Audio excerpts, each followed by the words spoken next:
In front of me is Poco 400 Pro, and today I would like to show you how you can download and apply animated live wallpaper called Magic Fluids.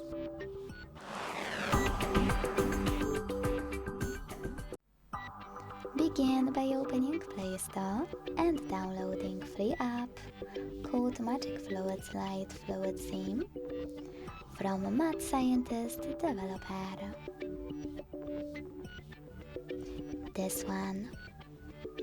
When it's ready, launch it, and to mute the music, click at the bottom left corner.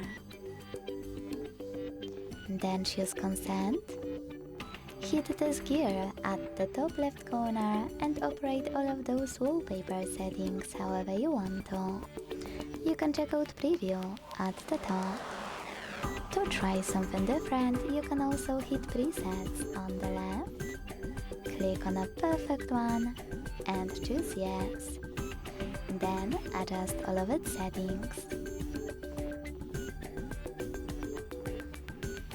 Now click at the top right corner, bottom right corner, select Set as Live Wallpaper and tap on Yes.